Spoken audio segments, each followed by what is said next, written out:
सोचो, अगर कल सुबह तुम्हारी आंख खुले और तुम अर्थ पर नहीं मार्स पर हो, ना हवा जिसे तुम सांस ले सको, ना पानी, ना कोई शहर, ना कोई इंसान, सिर्फ एक लाल, खामोश और बेजान प्लैनेट।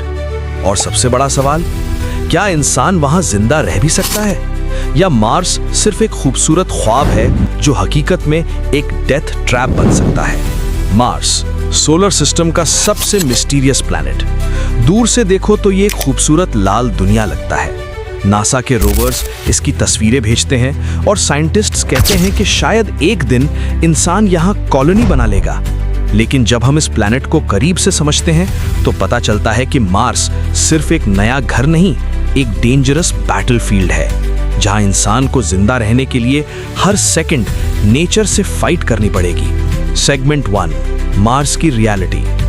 मार्स पर टेम्परेचर कभी-कभी -60 डिग्री से भी नीचे चला जाता है। सोचो, एक ऐसी ठंड जहां कुछ सेकंड्स में ही इंसान का बॉडी फ्रीज होने लगे।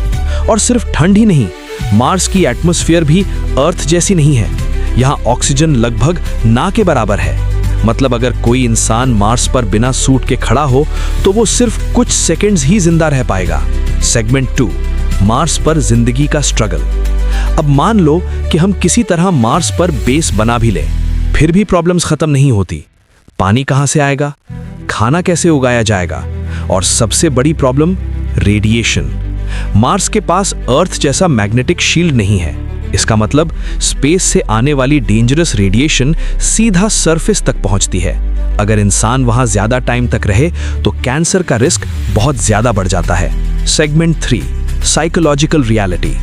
लेकिन मार्स की सबसे डार्क रियलिटी शायद साइंस नहीं, लोनलीनेस है। सोचो, तुम एक छोटे से बेस में रह रहे हो, बाहर सिर्फ लाल मिट्टी, खामोशी और एक एंडलेस डेजर्ट। अर्थ तुमसे 55 मिलियन किलोमीटर्स दूर है, और अगर तुम किसी से बात करना चाहो तो सिग्नल को वापस आने में 20 मिनट्स लग सकते हैं। मतलब तुम प्रैक्टिकली पूरी यूनिवर्स में अकेले हो। और अब एक और सवाल सोचो, अगर मार्स पर कोई एक्सीडेंट हो जाए तो अर्थ से हेल्प आने में महीनों लग सकते हैं। ना एम्बुलेंस, ना हॉस्पिटल, ना रेस्क्यू टीम, सिर्फ तुम और एक हॉस्टाइल प्लैनेट।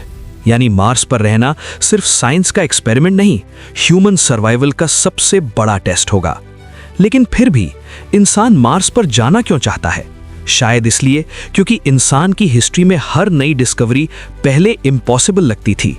कभी समुद्र पार करना इम्पॉसिबल था, कभी स्पेस में जाना इम्पॉसिबल था, और आज मार्स पर कॉलोनी बनाने का ख्वाब भी शायद वही नेक्स्ट स्टेप हो। लेकिन सच ये है, मार्स एक खूबसूरत डेस्टिनेशन जरूर है, मगर उसकी रियलिटी हॉलीवुड मूवीज से काफी ज्यादा डेंजरस है। और शायद सबसे बड़ा सवाल ये नहीं कि क्या हम मार्स पर सरवाइव कर सकते हैं, बल्कि ये, क्या मार्स हमें सरवाइव करने देगा।